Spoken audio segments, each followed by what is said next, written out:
ഒരുപാട് നാളത്തെ ആഗ്രഹമായിരുന്നു കേട്ടോ നാട്ടിൽ ചെന്നിട്ട് എവിടെയെങ്കിലും ട്രിപ്പൊക്കെ പോകണം, നല്ല ഈസ്തെറ്റിക് ആയിട്ടുള്ള റിസോർട്ടിൽ താമസിക്കണം എന്നൊക്കെ. അങ്ങനെ മൂന്നാറിലേക്കാണ് ഈ വട്ടം പോയത്.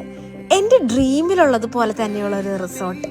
റൂമൊക്കെ അടിപൊളിയായിട്ട് അറേഞ്ച് ചെയ്തിരുന്നു കേട്ടോ. റൂമിൽ നിന്നുള്ള വ്യൂ ഒരു രക്ഷ ഉണ്ടായിരുന്നില്ലേ. ബാൽക്കണിയിൽ നിന്ന് സ്വിമ്മിംഗ് പൂളിലേക്കുള്ള വ്യൂ ഒക്കെ ഉണ്ടായിട്ടോ. ഈവനിങ് ആയപ്പോഴാണ് ഞാൻ അവിടെ എത്തിയത്. അപ്പൊ തന്നെ ടീയും സ്നാക്സും ഒക്കെ എത്തിയേ. അങ്ങനെ ഈവനിങ് വ്യൂ ഒക്കെ കണ്ട് അത് എൻജോയ് ചെയ്തിരുന്നപ്പോഴേക്കും ഇരുട്ടാവാൻ തുടങ്ങി. പിന്നെ ക്യാമ്പ് ഫയർ സ്റ്റാർട്ട് ചെയ്യാൻ ടൈം ആയിരുന്നു കേട്ടോ. ഇവിടെ ഉണ്ടായിരുന്ന എല്ലാവരും നമ്മുടെ ഒപ്പം ജോയിൻ ചെയ്തു കേട്ടോ. പിന്നെ ഡിന്നർ ഞങ്ങൾ നേരത്തെ തന്നെ ബുക്ക് ചെയ്തിരുന്നേ.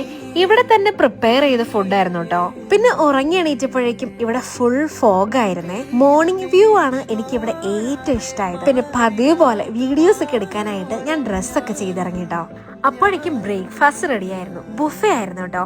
ഇവിടെ ഭയങ്കര പീസ്ഫുൾ ആൻഡ് കാം ആയിരുന്നേ. അപ്പൊ റിസോർട്ടിന്റെ പേര് പറഞ്ഞില്ലല്ലോ, ഇവാര റിസോർട്ടിലായിരുന്നു കേട്ടോ എന്റെ ഈ കുഞ്ഞു സ്റ്റേക്കേഷൻ. അങ്ങനെ ഒരുപാട് നല്ല ഓർമ്മകളൊക്കെ ആയിട്ട് ഇനിയും വരുമെന്ന പ്രതീക്ഷയിൽ മൂന്നാറിനോട് ഇവിടെ പറഞ്ഞു.